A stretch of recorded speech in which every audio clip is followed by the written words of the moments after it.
as we're shifting what the healthcare system looks like, we're also realizing that there's a lot of infrastructure and foundational scaffolding that needs to shift too to kind of support this new system. I don't care if you call it food as medicine or food as medicine. To me, it's it's integrating nutrition services into the healthcare system.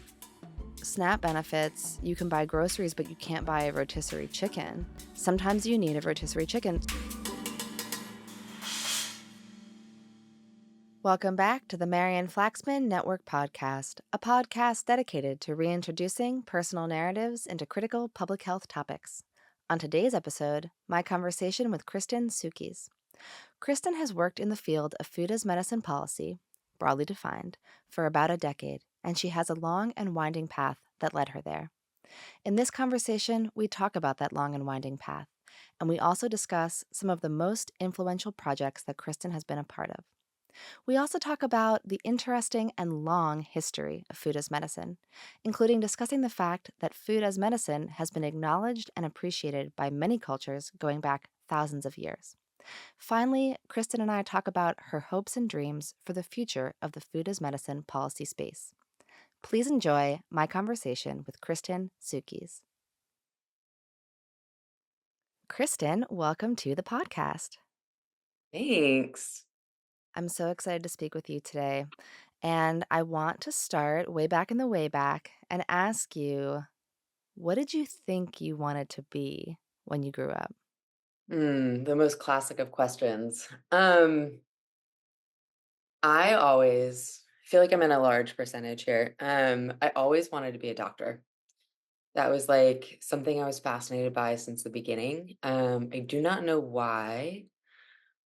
It's a bit of a hypochondriac growing up, nervous Nelly, kind of still am, so maybe that has a component too. But nobody in my family was in the medical field, so it's kind of out of left field. But yeah, I wanted to be a doctor. There was a small moment where maybe I was going to be a meteorologist also. I was fascinated by the weather. Well, that's interesting. Now, like meteorologist in an academic context, or were you thinking like weather girl? Probably not weather girl, but I was both like scared and fascinated by tornadoes. Loved the movie Twister. And so maybe not meteorologist, but maybe just like a climatologist. I don't know the terminology. I clearly didn't go that path, but I was like, yes, I'm gonna maybe not be a storm chaser, but I'm gonna like get into the fascination of weather, which still boggles me. Yeah. Well, something I was talking about on a previous episode with someone who you know, Emily Callahan, Mhm. is like when she was a kid, she thought maybe she wanted to be an author. And then winding path, following her interests. And now she has many published works, but they're like proceedings from the National Academy of Science. So she Yeah. sort of is an author, but not in a way that a little kid could possibly have known was possible.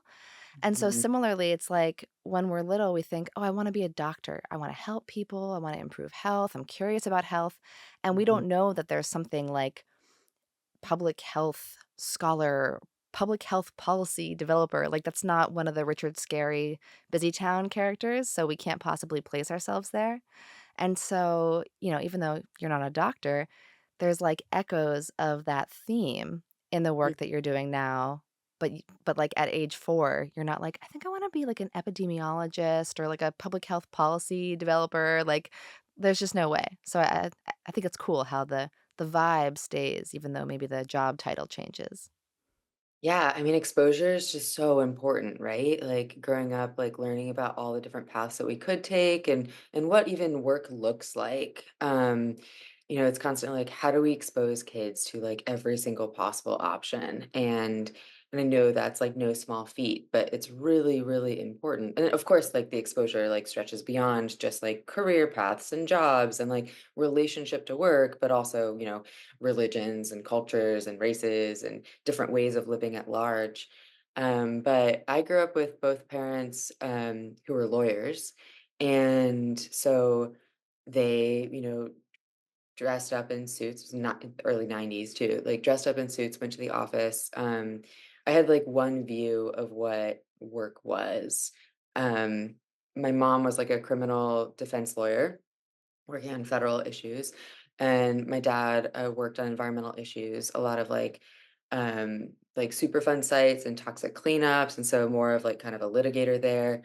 So I grew up with this idea of like this awareness of like systems and how systems impact us individually and our health at large.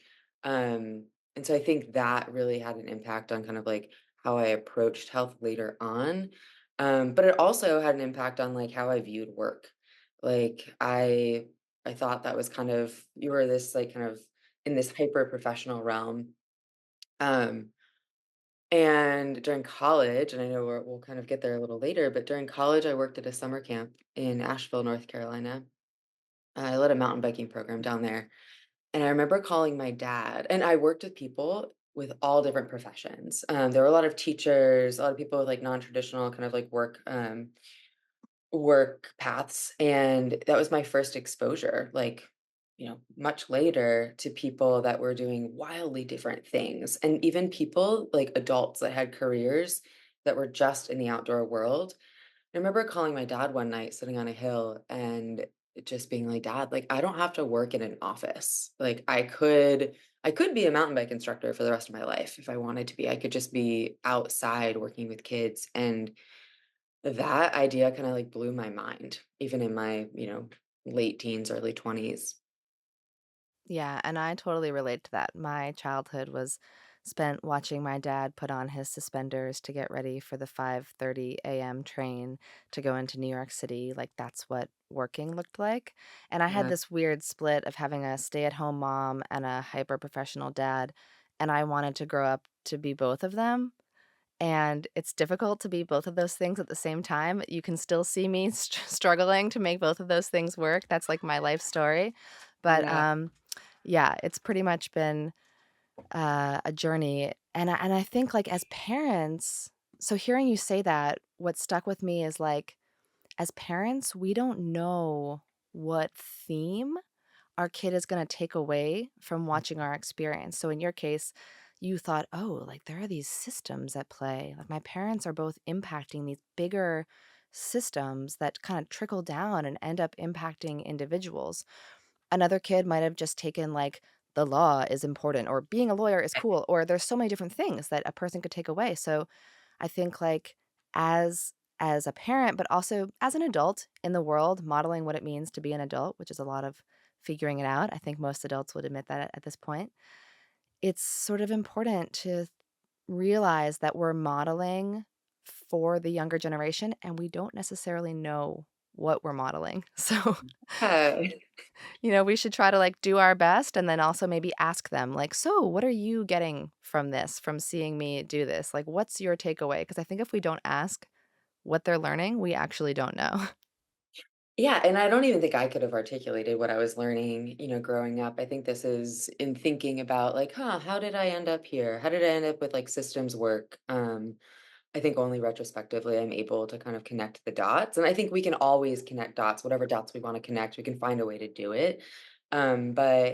But yeah, like, with my mom working in the criminal space as a defense lawyer, learning about how, like, the law is not written for people's benefit, and, um, you know, people deserve second, third chances, and also, like, is jail the correct, like, means of action? Probably not, definitely not. And so thinking about, hey, this is something that these are structures that are created, but they're not serving us. And so how do we kind of fight against them or how do we change them? This kind of these discussions of like right or wrong and minimal sentences and stuff like that. So Yeah, and I kinda wanna, like, put this out there, but maybe circle back to it, which is, like, this idea of justice and how, again, like, your parents were both sort of working in justice. And the work that you are now doing, have been doing, involves food justice, health justice. There's still this theme of, what is just and what is right and how can we, move closer towards that. And I think that that's so interesting because it's just another example of how many different ways there are to approach a problem, which makes me think of Mhm. that quote, like, Don't ask what the world needs, ask what makes you come alive because the world needs people that have come alive. Like, don't ask what the world needs, but ask which angle you can best approach that need from because we need people who are giving it their all, whatever angle that might be. Yeah, yeah, absolutely. Okay, so you went to college. You're a little kid, you want to be a doctor, you go to college. And what did little miss, maybe a doctor, maybe a meteorologist, what did she go study? Um, I took this justice lens and I kind of became this like fierce, I don't want to say advocate, but I really adopted this like personal mission when I was in high school to get involved in like international peace movements. I don't know why, but I was really fascinated by that. And I was just like, my mind was blown that like the world had so many atrocities and so much like pain and suffering and miscommunications between countries, and all of this is politics at play, but the individuals are the ones that are impacted. And so I really dove deep into that and was driven to like kind of just focus on international stuff even in high school. A friend and I started like a people to people international like kind of branch in our high school, and so we did a lot of like international like focused initiatives and hosted people from Egypt once who came for a peace conference. And so this idea of justice was then like yes instilled in me, and then I was applying it kind of in the international space. I think also like growing up outside of DC, um we were pretty like kind of DC centric family. I'm from Alexandria though, and I never felt really attached to the United States. I didn't feel attached to land, I didn't or space, or the country really. And I thought our country was doing a horrible job on stuff. I mean not horrible, but not great. And so when I went into college, I both had this interest in international relations and also still medicine. I chose international relations, but I remember having a conversation my sophomore year. My mom was visiting. We went out to dinner and it was kind of like, okay, now's the time. Like, is it pre-med or is it medicine or is it politics? And I chose international relations. Um, Again, still kind of wanted to be this like, you know, this like global citizen, like person of the world and out there. I never really saw myself living in the United States even. I had this interest of just kind of being out abroad. And um, in that journey of international relations, I also kind of explored another topic in college, which was all around the connection between like science, technology, and people. And a lot of that work actually centered in the food systems too, in food system. And so that was my first exposure to food systems and like looking at even like national politics on how our structures in the United States kind of impacted the food system, which impacted people's health, which impacted planetary health. And so suddenly I'm like, whoa, I love the land, like food system feels really like aligned with me. And it's this nexus between human and planetary health, which is really, really important to me. So I wrote this paper. I mean, you write a lot of papers in college, but I wrote this paper called The Cost of Slaughter. I was vegetarian for many, many years. And um yeah, like that one paper, I feel like kind of cracked my brain open to just how important and how impactful the food system is. So that planted the seed, but it wasn't for like years later until I actually kind of like circled back to the food systems work.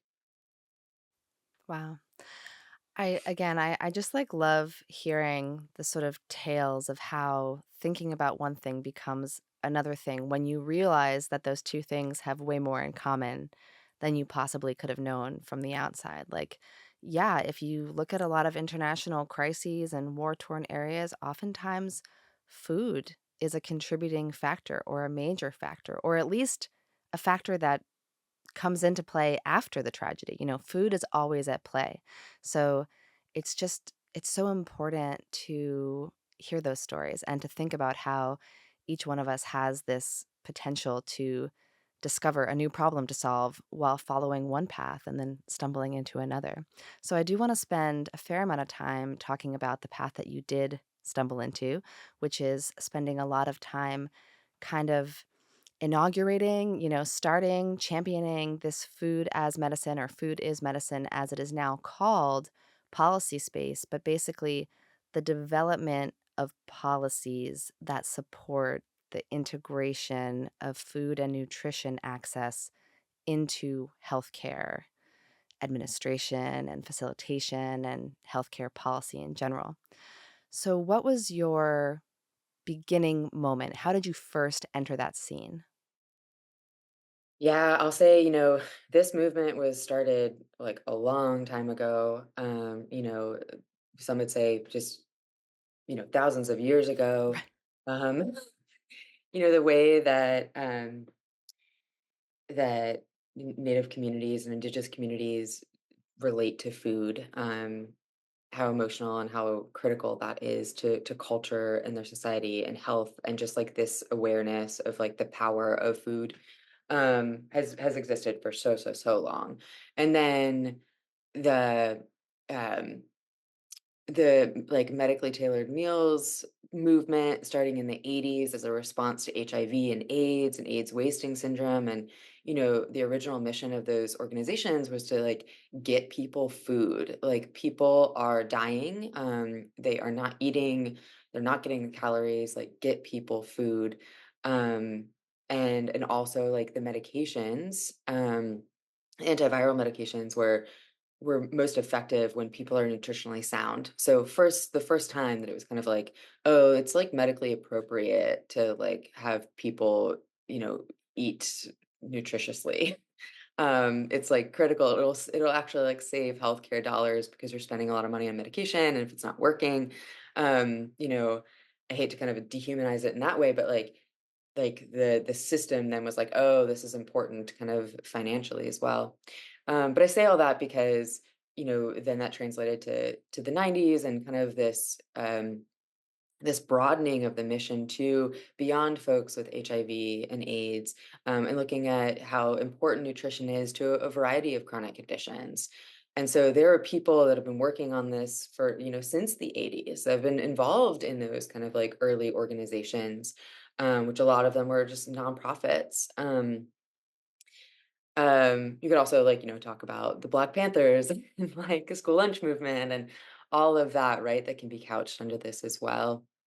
But I got involved in this totally by chance. And I went to graduate school at Tufts, the Friedman School of Nutrition, Science, and Policy. And at Tufts, I studied agriculture. I came in with a mission of soil health, and then also like was able to kind of tinker in a bunch of public health spaces when I was in school. And when I left, I still then wasn't like aware of food as medicine, but I left with more of this kind of um, I refocused my energy from like kind of soil health, and I had this interest in compost, closed loop systems, to like, oh yeah, like I really want to work on kind of public health programs, public health nutrition, people centered again. And um, there was this group. So, you know, it's such a winding path, right? Like, I had a mapping project, a GIS mapping project as a final for my graduate school. And I reached out to the Greater Boston Food Bank because I'd worked with food banks in the past. And I said, hey, I have free labor. What projects do you want to do? But you don't have the capacity to do. Like, I can do them for you. Hopefully they'd be helpful. And they didn't have the capacity to kind of manage, essentially like an intern on this. They were redoing their whole IT system. It just like was not a good time. But they were like, you know what? We know somebody else in the state, of Massachusetts that is working on a project that they want somebody to map something for. And they connected me to the folks at the Center for Health Law and Policy Innovation, which is part of Harvard Law School. And Chilpy, as it's affectionately known, Chilpy was writing, it was like just kind of wrapping up a 2-year data collection, and starting analysis of this data collection, all to create the first state level food as medicine state plan. And that was my first exposure. I was connected to this team, totally random, and they needed a mapper. They needed somebody to map food insecurity, chronic disease, like where programs were across the state. And so I joined this team right when they were writing the Massachusetts Food as Medicine State Plan. And so I'll say like this team in particular too, there's a huge history of people growing this movement, but this team also been working on this for quite a while too. So I I just joined them at that moment. Yeah, and I love the historical context that you gave there, and I wanna add, like, I do think that this modern iteration, which you and I talked offline about how sort of quickly the policy space in the last 5 years has pivoted and sort of adopted this term food as medicine, and you now hear it more and see it more, and even some pre-existing organizations who were doing this work are kind of changing their language and their narrative and now calling their work food as medicine work. Before, maybe they would have just said food access or community support, right? So it's like the narrative around it in this version is new, but of course the work goes way back, as you said, thousands of years, tens of thousands, and, our great-grandmas understood food as medicine, and, I think that there's a great sort of feminist history of using food and herbs and compassionate care to heal people as opposed to just an industrialized Western system, so yeah, I just think it is very important to frame the modern conversation in the context of how much this has happened in various cultures throughout various generations, and we're just trying to, like, learn from that and bring it to the now and, get insurance companies to pay for it. Um, but I also think, again, it's so important that the way that you dove into this was coming from something totally different and just finding a place where your skills right here, right now, were the right fit to help support something that you also found was incredibly important to you. So you went and you were part of that incredible team, and I'm sure your parents raised an eyebrow, like, "Oh, you're working at a law school? Tell us more." Yeah, actually, yeah. They're like, That "Are was the are big are you plan. thinking about staying?" Unexpected. Ah, Um, the apple wandering back towards the tree. yeah. So then for the last so how many years ago was that? What year did you join, that center? I started working with the Chilpy team, like, late spring, early summer, 2018. Okay. All right. So since then, you have been on this evolving food as medicine policy development, community support journey. Yeah. How has that been? Like, what have you seen? What have you felt? Oh my gosh, it's been so inspiring. Um, like, so inspiring. It's really, um, working in the policy space, it's kind of like I feel like the terms are not quite adequate here, not quite right, but it almost feels like a luxury when you have the opportunity to like have movement in the space. There's a lot of initiatives and a lot of policy asks that maybe you're fighting for it and advocating for it for over a decade, 2 decades, 3 decades, and you see minimal movement. And like, those are the people that I'm like, "Yes, keep going, like, we need that." Um, but I think it has been just so inspiring, to see that change is possible and that, we've seen so much change both at the state level and like, at the public health, like, state level, like, Medicaid policy, the private sector, at the federal level, like, congressional action, even the White House getting involved, like, it is incredible to see the change that has happened even since, like, first learned about food as medicine in 2018. Um, I was just writing like a food as medicine primer and kind of listing out all of the recent initiatives, mostly at the federal level, national, and I was just, yeah, blown away. You have these big organizations like that I've always looked up to, that have these food is like Feeding America, huge organization, Meals on Wheels, huge organization, that have a food as medicine like initiative and arm and like are part of this whole movement, and that's just really cool. Yeah. I had the weird, gratifying experience of, like, a psychically producing a policy outcome. So when I was in grad school, I did for a final project a food as medicine pilot program through the VA. Oh, And it was a graduate school project, so I we didn't actually take it to Capitol Hill. We did like mock, versions of it, and we had fun. handouts and we had all the policy language, and it was great. And I was like, I really wish I, could actually take this and advocate for it.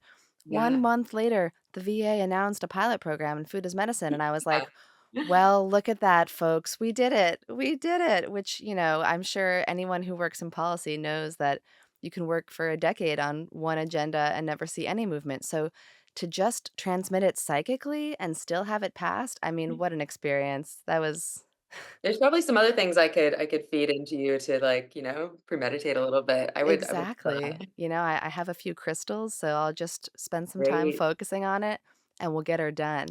New Um, strategy, new strategy. new strategy, call in the witches. I think Yeah. food as medicine needs as many as we can get. So, Mm. of course, there have been a lot of wins and a lot of movement and a lot of traction. But because it is policy and because it is difficult and challenging work, and because, frankly, I don't think that the average person understands what happens in the policy sphere, I would love if you would share like a more challenging day, at work in the salt mines of food as medicine. Like, was there ever a project that you were really psyched about that didn't get funded? Or, a moment where there was something that you hoped would pass like it was, but the language got watered down? Like, have you seen any roadblocks in the field while you're working on it? I mean, yeah, of course. Of course there's roadblocks. I think, the most classic of all, like capacity and money. Funding for public health at large is just drying up across our nation.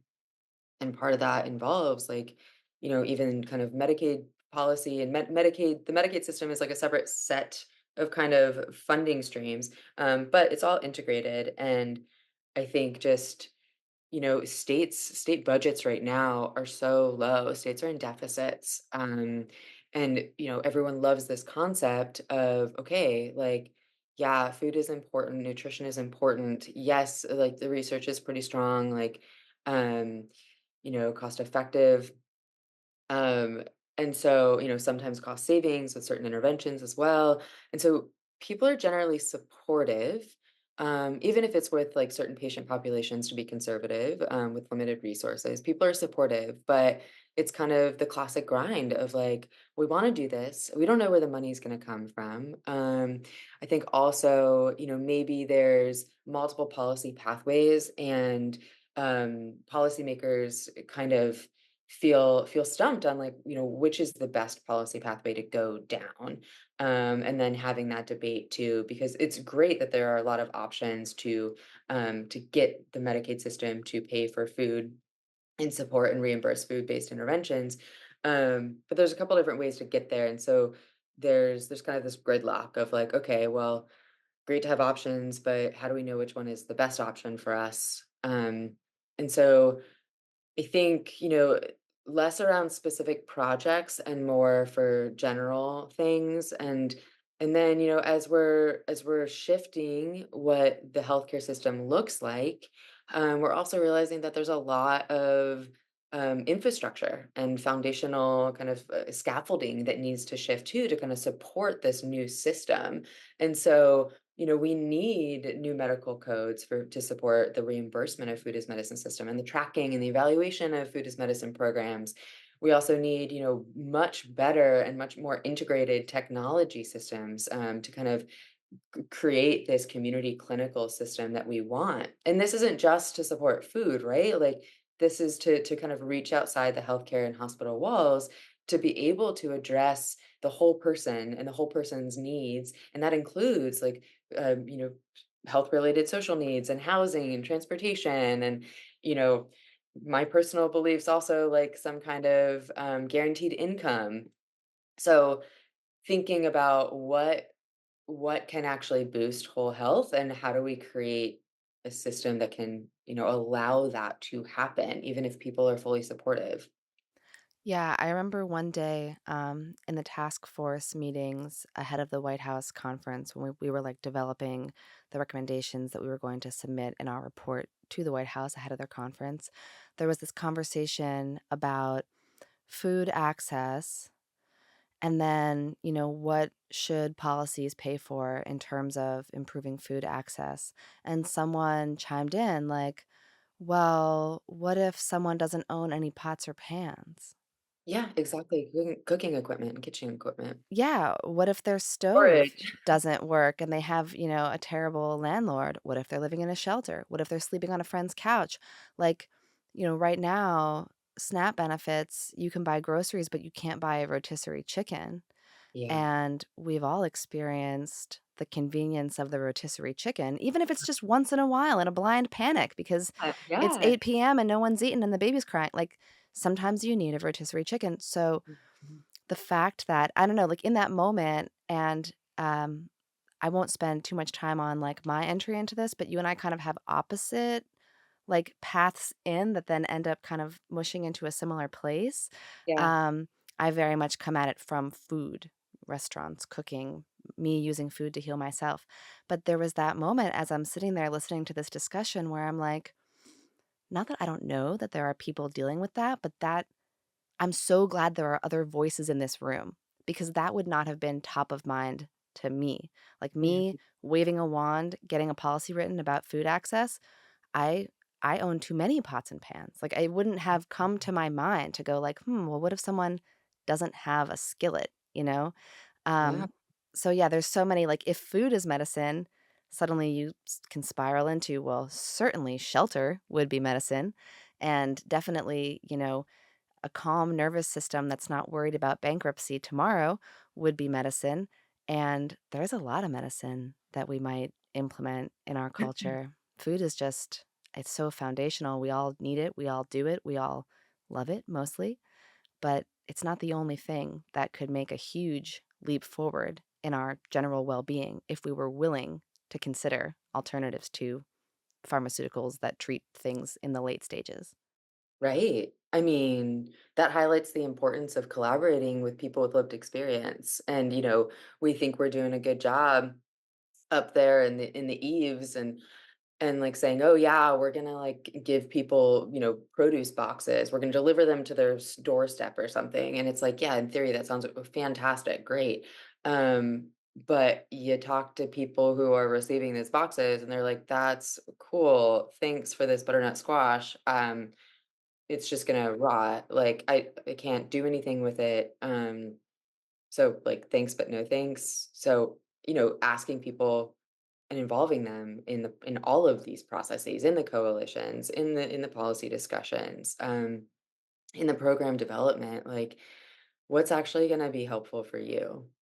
And that's where I generally circle back, and it's like people need money. You look at these studies, and if people have more resources, and are able to kind of choose where to spend it, they're going to spend it on things that make their lives better. Like they're going to be spending it on the transportation that they need to get their kids to school. They're going to be spending it on healthy food, or food that has, a variety of other benefits for their family. Like these individual choices also are really important to well being. Yeah, I think feeling empowered is also medicine. Yeah, I the know. empowerment. Yeah. Exactly. The Yeah, choice. having autonomy and choice. Another thing that I really love about the food as medicine space is, it's like a patchwork quilt of consultants doing a lot and different organizations doing many different types of work on this topic. And you are very well networked among this consultant and organization base. So I'm curious, like, kind of pointing back to something that I say a lot is no skinny experts, by which I mean I prefer experts who have personal buy in, who have lived it. And that's why they're experts in the space. Like maybe they had a child with a chronic illness or a parent with a chronic illness, and that's why they care about health, whatever. Maybe they like were really passionate about soil and that led them, right? Like this personal buy in that gets you to your expertise. For me, there are all kinds of ways to be an expert. I prefer that kind of expertise because it feels to me I don't know. I don't wanna be inflammatory, but, like, more trustworthy? Like, if you have a personal buy-in to it, you're not gonna abandon it because something shiny comes along. So, I am very fascinated by all the different angles from which people approach this problem, and I'm curious to hear from you because you know so many different people working in food as medicine. Can you give us, like, a brief overview of, like, the many different ways that people come to this space? Like, some come from ag, some come from medicine, some come from being a stay-at-home mom, being a lunch person, like, where's everyone coming from? All over. You name a background, a stakeholder category, and people are getting involved, and we need that. We need these different perspectives to, like, go stronger together. Um, yeah, like, you know, I think just the stakeholder groups that are, like, immediately involved in food as medicine is quite broad. We have community health workers, we have, program, managers, we have people, like, working on healthcare policy, we have physicians, we have nurses, like, we have, people leading coalitions and, chronic condition specific coalitions and associations, and, we have now, like, grocery stores, getting heavily involved, like, a lot of the private sector too, which I think is important for, kind of broad success here. Like, there's so many folks getting involved, and I think yeah, I can't speak to kind of why people, get involved, but I think, coalescing under one mission of feeling like it's right to be able to give people access to healthy food, to nourish themselves and their families, like, that should be a given in our country. And so, yeah, it is important, it is part of healthcare, but, like, it's bigger than that. It's just it we need to give people access to healthy food. That is like a human right. And so I think everybody's coming to the table with that understanding and that angle and that mission. Yeah, absolutely. Okay, in the interest of time, I'm gonna bring us to one final question, and we're gonna end on a really big topic, which is food as medicine or food is medicine? These are two different ways, subtle but different, of speaking about the same topic. And the question is, does it matter? Do you have one that you side with versus the other? And should we all just pick one, or is it cool to go back and forth? I have really strong feelings about this. Um, and my feelings are that it doesn't matter at all. I feel like, kind of wasting time and energy discussing it is distracting us. And I think, like, we can nitpick about language all day, and sometimes language is really, really important. And I'm not saying it's not, but we have bigger fish to fry. We got to get people food. We got to change Medicaid policy. I'm like, I don't care if you call it food as medicine or food as medicine. To me, it's integrating nutrition services into the healthcare system. So, I want a variety of nutrition services that can meet individual needs, and I want healthcare dollars to reimburse for it. And, however we want to describe that, like health by food, food as medicine, you name it, that's fine. But I want the concept to be the same. That's an excellent, excellent, and hot take. And I like health by food, actually. I think maybe we should workshop more terms, not just battle over these 2, but throw a few more into the mix and start chopping it up and seeing which one feels the best. But for now, I think for my own off of my tongue, it just comes out food as medicine. So I'm gonna use that, but I'm not gonna go to war with anyone saying food Simple. is, because I agree. I agree with both. Okay, so looking ahead, what's your hope and dream for the next few years in food as medicine? Where do you hope we get in the next couple years? Wow. Well, I hope that California soon becomes the first state to actually include nutrition services as an official covered benefit. And I hope that also starts a cascade of other states. And while that's happening, I also hope that we have every state in the nation allowing at least their Medicaid, especially in the next couple years, allowing Medicaid reimbursement for food as medicine services, maybe through 1115 waivers, but I'm open to in lieu of services. I'm open to pilot programs, but let's get more people access to these critical interventions that are going to really help them and help their health. Awesome. Well, Kristen, I really want to thank you for joining me today. And I really want to thank you for all the work that you've done and will continue to do. I know that food access and improving and expanding health policy is so important to you. And I love that you've brought this unique lived experience and winding path from soil health to agriculture to food to people to health, from wanting to be a doctor to helping people access care in a variety of ways. It's all connected, and it's really beautiful to see how one person's journey can lead them to do really meaningful work. So I truly appreciate you not just for joining me today, but for bringing yourself to this movement because it's so valuable and it's so important. Thanks for having me. My pleasure. Thank you once again for listening to the Marian Flaxman Network Podcast, a podcast dedicated to reintroducing personal narratives into critical public health topics. For more information on me, Marian, please visit my website at marianflaxman.com. For more information on my guest, Kristin Sukys, please find the links in the show notes. This episode was produced by Brain Trust Productions and sponsored by Informed Solutions Consulting. Thank you so much for listening, and we will see you next time.